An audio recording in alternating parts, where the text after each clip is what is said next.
Film की शुरुआत David bird नाम के एक व्यक्ति से होती है जो लंदन में अपने 2 बच्चों के साथ ट्रेन में सफर कर रहा होता है। कुछ ही देर में वो देखता है कि एक आदमी अपना फोन कचरे में फेंकता है और फिर टॉयलेट में चला जाता है। डेविड ये भी देखता है कि ट्रेन की एक महिला गार्ड काफी परेशान दिख रही है।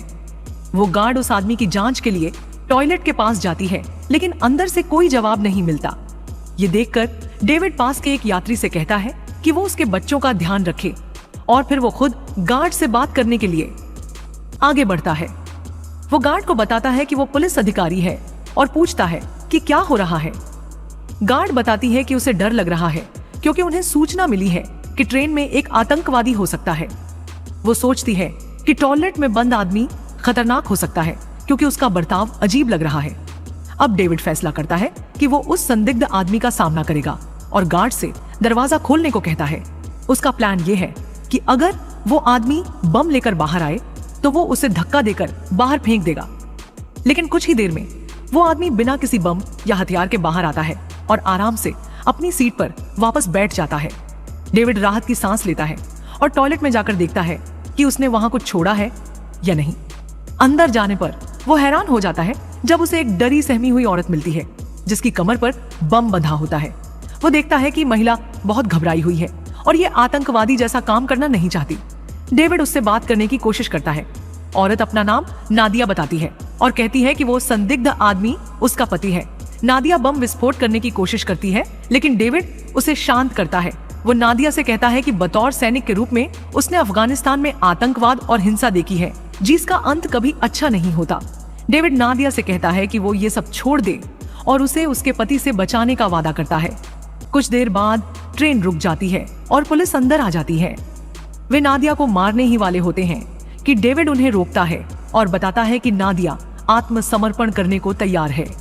नादिया आखिरकार टॉयलेट से बाहर आती है और एक ऑफिसर बम को निष्क्रिय करके उसे उसकी कमर से हटा देता है। इसके बाद नादिया के पति को गिरफ्तार कर लिया जाता है और पुलिस उसे पूछताछ के लिए हिरासत में ले लेती है।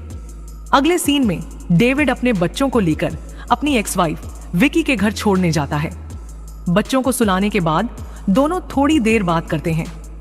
विकी उसे रात में वहीं रुकने का ऑफर देती है। डेविड उसे किस करने की कोशिश करता है, लेकिन वो तुरंत मना कर देती है और कहती है कि उसका ऐसा कोई मतलब नहीं था। ये सुनकर डेविड परेशान हो जाता है और फौरन घर से बाहर निकल जाता है। अगले दिन सुबह डेविड को उसके बॉस का बुलावा आता है। बॉस उसे ट्रेन में किए गए बहादुरी के काम के लिए बधाई देती है। इसके बाद वो डेविड को गृह सचिव जूलिया मोंटाग की सुरक्षा का जिम्मा संभालने का ऑफर देती है, जो प्रधानमंत्री बनने की दौड़ में है। डेविड खुशी से ये नौकरी स्वीकार कर लेता है और घर जाकर जूलिया मोंटाग के बारे में कुछ जानकारी जुटाता है। उसे पता चलता है कि जूलिया विदेशी सैन्य कार्रवाइयों का समर्थन करती हैं, जिससे डेविड थोड़ा परेशान हो जाता है क्योंकि वो अब भी अफगानिस्तान में बिताए समय से PTSD यानी पोस्ट ट्रॉमेटिक स्ट्रेस डिसऑर्डर से जूझ रहा है। अगले दिन डेविड अपने पहले दिन काम पर जूलिया के साथ काम शुरू करता है। वो उसे सुझाव देता है कि उसकी सुरक्षा के लिए मंत्री भवन के अंडरग्राउंड दरवाजे से प्रवेश करे, लेकिन जूलिया इसमें कोई दिलचस्पी नहीं दिखाती और बिना कुछ कहे चली जाती है। डेविड दिन भर उसका पीछा करता रहता है जब तक वो काम करती है और दिन के आखिर में उसे घर छोड़ने जाता है। ड्राइव के दौरान डेविड ड्राइवर को एक दूसरा रास्ता लेने का सुझाव देता है क्योंकि मौजूदा रास्ता उसे असुरक्षित लगता है। उसकी इस बार बार की दखलंदाजी से जूलिया काफी नाराज हो जाती है, लेकिन डेविड कहता है कि वो सिर्फ अपनी ड्यूटी कर रहा है। जब वे जूलिया के घर पहुंचते हैं तो डेविड हर कमरे की जांच करने लगता है ताकि किसी भी सुरक्षा खतरे को ढूंढ सके।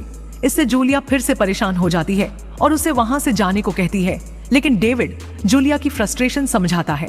कुछ समय बाद जूलिया डेविड की रिपोर्ट पढ़ती है और उससे पता चलता है कि डेविड वही आदमी है जिसने ट्रेन बम धमाके की घटना को सफलतापूर्वक रोका था। ये जानकर वो उसके प्रति नरम हो जाती है और अपने पिछले व्यवहार के लिए माफी मांगती है। डेविड भी इसे ज्यादा तूल नहीं देता और वे हाथ मिलाकर मामले को खत्म कर देते हैं। अगले दिन जूलिया एक इंटरव्यू के लिए तैयार हो रही होती है, तभी उसकी सहायक गलती से उस पर कॉफी गिरा देती है। डेविड तुरंत बिना किसी हिचकिचाहट के अपनी शर्ट ऑफर करता है और जूलिया उसकी इस मदद से इम्प्रेस हो जाती है। थोड़ी देर बाद इंटरव्यू शुरू होता है और डेविड देखता है कि जूलिया अपनी सैन्य योजनाओं पर बात कर रही है। ये सब सुनकर डेविड को तनाव होता है क्योंकि उसे अपने युद्ध के पुराने अनुभव याद आने लगते हैं। शाम को जब वे जूलिया के घर पहुंचते हैं तो वो डेविड को उसकी शर्ट के लिए धन्यवाद देती है। वो उसे बताती है कि ट्रेन में पकड़े गए आतंकवादी को फांसी होने वाली है। जब डेविड नादिया के बारे में पूछता है तो जूलिया बताती है कि नादिया ने अभी तक कुछ नहीं कहा है और वो अब भी डरी हुई है। इसके बाद जूलिया डेविड से उसके परिवार के बारे में पूछती है। डेविड बताता है कि वो शादीशुदा है और उसके 2 बच्चे हैं। फिर वो जूलिया से पूछता है कि क्या वो हमेशा से राजनीति में आना चाहती थी।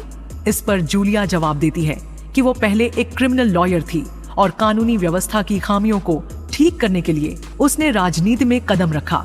डेविड उसकी कई योजनाओं से सहमत नहीं होता तो जूलिया उसे कहती है कि उसे उसके लिए वोट करने की जरूरत नहीं है, बस उसकी सुरक्षा करनी है। इसके बाद डेविड अपने घर लौटता है और फिर से विकी को फोन करने की कोशिश करता है, लेकिन वो उसकी कॉल का जवाब नहीं देती, जिससे डेविड निराश हो जाता है। अगले दिन वो विकी से मिलने की उम्मीद से जाता है, सोचता है शायद वे सुलह कर लें, लेकिन विकी उसे चौंकाते हुए बताती है कि उसने किसी नए व्यक्ति से मिलना शुरू कर दिया है। ये सुनकर डेविड दुखी हो जाता है और उससे अनुरोध करता है कि अभी तलाक न ले। वो कहता है कि अगर उसे कुछ हो जाता है तो विकी उसकी पेंशन हासिल कर सकेगी, बशर्ते वे कानूनी रूप से अभी भी शादीशुदा हों। अगले दृश्य में डेविड अपने पुराने दोस्त एंडी से मिलता है, जिसके साथ वो सेना में ड्यूटी कर चुका था। एंडी का चेहरा ड्यूटी के दौरान हुए हादसे में बुरी तरह घायल हो गया था और वो मानसिक रूप से भी काफी आहत है। जब एंडी को पता चलता है कि डेविड गृह सचिव के लिए काम कर रहा है तो वो निराश हो जाता है। वो डेविड को ताने मारते हुए कहता है कि वो उन्हीं नेताओं के लिए काम कर रहा है जिन्होंने उन्हें युद्ध में मरने के लिए भेजा और उनके कई साथियों की मौत का कारण बने। डेविड को एहसास होता है कि एंडी सही कह रहा है, लेकिन वो कुछ नहीं कहता। अगली सुबह डेविड अपने बच्चों को स्कूल छोड़ने जाता है। पता चलता है कि उसका बेटा मेंटल ग्रोथ की समस्या से जूझ रहा है, जिस वजह से दूसरे बच्चे उसे लगातार तंग करते हैं। उसका बेटा स्कूल जाने से मना कर देता है, लेकिन डेविड उसे हिम्मत देता है कि वो उन बदमाशों का सामना करे और प्रिंसिपल को उनकी शिकायत करे। कोई और चॉइस न होने पर लड़का न चाहते हुए भी फिर से स्कूल के अंदर चला जाता है। बाद में जूलिया और डेविड काम के लिए जा रहे होते हैं जब डेविड को अपनी पूर्व पत्नी विकी से बार बार कॉल आने लगती हैं। शुरू में वो कॉल्स को नजरअंदाज करता है, लेकिन जब कॉल्स लगातार आती रहती हैं तो जूलिया उसे फोन उठाने के लिए कहती है। विकी उसे बताती है कि उनके बेटे के लिए जिस स्पेशल स्कूल में उन्होंने अप्लाई किया था वहां उसकी जगह नहीं मिली। वो बहुत परेशान है, लेकिन डेविड उसे भरोसा देता है कि वे किसी और खास स्कूल का इंतजाम कर लेंगे। फिर डेविड कहता है कि वो काम पर है और फोन रख देता है। जब वे अपने लोकेशन पर पहुंचते हैं तो डेविड जूलिया से पर्सनल कॉल लेने के लिए माफी मांगता है, लेकिन जूलिया को इससे कोई परेशानी नहीं होती। ऑफिस में जूलिया एक शख्स से मिलती है जो उसे एक संभावित आतंकवादी हमले के बारे में बताता है, जो कि एक स्कूल पर होने वाला है। वो आदमी बताता है कि ये वही स्कूल है जहां डेविड के बच्चे पढ़ते हैं। ये सुनकर जूलिया चौंक जाती है। उन्हें शक है कि यह हमला डेविड के ट्रेन पर हुए आतंकवादी हमले को रोकने के प्रयास का बदला हो सकता है। हालांकि वे स्कूल को सूचित नहीं करने का फैसला करते हैं और लोगों में दहशत न फैलाने के लिए सुरक्षा बढ़ा देते हैं। अगली सुबह बच्चे स्कूल में खेल रहे होते हैं, तभी आतंकवादी एक सफेद वैन में आकर हमला करने की तैयारी करते हैं। ये देखकर एक टीचर जल्दी से बच्चों को अंदर ले जाता है और एक पुलिस वैन स्कूल के सामने आकर आतंकवादियों को रोकती है। फिर पुलिस आतंकवादियों पर गोली चलाती है, जिससे उनके ट्रक का एक्सीडेंट हो जाता है। ऐसा लगता है कि वे मर चुके हैं, इसलिए एक ऑफिसर ट्रक की जांच करने जाता है, लेकिन अफसोस उनमें से एक आतंकवादी अभी भी जिंदा होता है और अचानक बम विस्फोट कर देता है। इससे गाड़ी में धमाका होता है और 3 पुलिस ऑफिसर मारे जाते हैं। बाद में जब डेविड इस हमले के बारे पता चलता है तो वो तुरंत विकी को कॉल करता है और राहत की सांस लेता है जब उसे पता चलता है कि उनके बच्चे सुरक्षित हैं। इसके बाद उसे उसके बॉस बुलाते हैं, जो उसे बताते हैं कि ये घटना उस ट्रेन हादसे का बदला हो सकती है, इसलिए उसकी पत्नी और बच्चों को किसी और हमले से बचाने के लिए सुरक्षित जगह पर भेज दिया गया है। इससे डेविड खुश होता है, लेकिन फिर उसके बॉस उसे चौंका देते हैं कि उसे जूलिया की सुरक्षा से हटा दिया गया है और अब उसे एक डेस्क जॉब दी गई है। डेविड ये जानने की कोशिश करता है कि उसे ये सजा क्यों दी जा रही है, लेकिन उसका बॉस बताता है कि क्योंकि आतंकवादी अब उसके पीछे हैं, इसलिए जूलिया के साथ उसका रहना बहुत खतरनाक है। आखिर में डेविड को अपने सीनियर ऑफिसर के आदेश मानने के अलावा कोई और रास्ता नहीं बचता। बाद में डेविड फिर से एंडी से मिलता है और शराब पीता है। वे सरकार की आतंकवादी हमले पर दिए गए जवाब पर बात करते हैं और एंडी कहता है कि जूलिया बस इस मौके का फायदा उठाकर और भी ताकतवर बन रही है। वो पूछता है कि अगर जूलिया वही अनुभव करती जो उन्होंने किया तो वो कैसा महसूस करती। ये सुनकर डेविड चौंक जाता है क्योंकि उसे समझ आता है कि उसका दोस्त जूलिया को नुकसान पहुंचाने का प्लान बना रहा है। अगली सुबह विकी को एक खत मिलता है जिसमें बताया जाता है कि एक खास स्कूल में उनके बच्चों के लिए अचानक एक जगह खुल गई है। वो तुरंत डेविड को बताती है और वे इस खुशी का जश्न मनाते हैं। बाद में उसे उसके बॉस फिर से बुलाते हैं जो उसे बताती है कि अब उसे जूलिया के बॉडीगार्ड के रूप में फिर से काम पर रखा गया है। डेविड पूछता है कि ये कैसे हुआ, तो वो जवाब देती है कि लगता है जूलिया ने कुछ ऊंचे ऑफिसर से दोस्ती कर ली है। ये सुनकर डेविड फौरन समझ जाता है कि ये जूलिया ही थी जिसने उसे वापस बुलाने और उसके बेटे के स्कूल की समस्या में मदद की।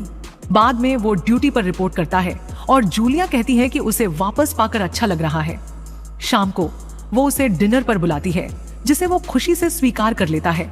वे अपनी निजी जिंदगी के बारे में बात करना शुरू करते हैं और जूलिया बताती है कि वो एक बार शादीशुदा थी। डेविड भी बताता है कि वो अपनी पत्नी से अलग हो चुका है और सिर्फ बच्चों के लिए अच्छे संबंध बनाए हुए हैं। वो जूलिया को उसके बेटे के स्कूल की समस्या में मदद करने के लिए धन्यवाद देता है और जूलिया जवाब देती है कि वो राजनीति में लोगों की मदद करने के लिए आई थी। अगले दिन जूलिया और डेविड प्रधानमंत्री के साथ मीटिंग के लिए जा रहे होते हैं। अचानक कोई कार पर गोली चलाने लगता है और ड्राइवर वहीं मर जाता है। डेविड समझ जाता है कि वे खतरे में हैं, तो वो तुरंत एक्शन लेता है और जूलिया से कहता है कि वो झुक कर बैठ जाए। गोलियां लगातार कार पर आ रही हैं, लेकिन वो उसे बताता है कि वे इस बुलेट प्रूफ कार में सुरक्षित हैं। वो उसे शांत करने के लिए उसका हाथ भी पकड़ लेता है। फिर डेविड पुलिस को फोन करता है और मदद का इंतजार करता है, लेकिन काफी देर तक कोई नहीं आता। वहीं स्नाइपर लगातार फायरिंग करता रहता है, इसीलिए डेविड गाड़ी चलाना शुरू कर देता है। कुछ समय बाद वो कार से बाहर निकलकर अपने आसपास की तस्वीरें खींचता है। जल्द ही उसे पता चलता है कि स्नाइपर पास की एक बिल्डिंग की छत पर है। जूलिया डरी हुई होती है और उससे विनती करती है कि वो उसे न छोड़े, लेकिन डेविड उसे भरोसा दिलाता है कि सब ठीक होगा और कहता है कि वो सिर्फ गाड़ी के अंदर ही रहे। कुछ देर बाद वो बिल्डिंग में जाता है और छत की तरफ बढ़ता है। उसे पता चलता है कि स्नाइपर उसका पुराना साथी एंडी है। एंडी कहता है कि अब बहुत देर हो चुकी है और वो डेविड से कहता है कि उसे जूलिया की हत्या करनी है। डेविड उसे आत्मसमर्पण करने के लिए कहता है, लेकिन एंडी खुद को गोली मार लेता है। इस घटना के बाद जूलिया की सुरक्षा के लिए उसे एक होटल में ले जाया जाता है। जब डेविड उससे मिलने जाता है तो वो अभी भी डरी और सदमे में होती है। वो रोती रहती है, लेकिन डेविड उसे बताता है कि वो अब सुरक्षित है। जब उनके हाथ एक दूसरे को छूते हैं तो जूलिया कहती है कि वो कोई रानी नहीं है और डेविड उसे छू सकता है। फिर डेविड उसे गले लगाता है और उसे शांत करने की कोशिश करता है। इस इमोशनल मोमेंट में वे अचानक एक दूसरे को चूम लेते हैं और फिर शारीरिक संबंध बना लेते हैं। अगले दिन डेविड अपने बॉस से मिलता है जो उसके साहस के लिए उसकी सराहना करती है और उसे अवार्ड के लिए सिफारिश करने की बात करती है। बॉस ये भी जानना चाहती है कि जूलिया पिछले कुछ दिनों में किससे मिल रही थी और उसके सीक्रेट प्लान्स क्या हैं। डेविड को ये पसंद नहीं आता और कहता है कि वो ये जानकारी नहीं दे सकता, लेकिन बॉस बताती है कि जूलिया एक खतरनाक पॉलिटिशियन है और उसे किसी भी हाल में रोका जाना चाहिए। वो ये भी कहती है कि जूलिया को स्कूल पर हमले के बारे में पहले से पता था, लेकिन उसने डेविड को नहीं बताया, जबकि वो जानती थी कि उसके बच्चे वहीं पढ़ते हैं। ये सुनकर डेविड चौंक जाता है और उसे समझ नहीं आता कि क्या कहे, और यहीं पर फिल्म खत्म होती है।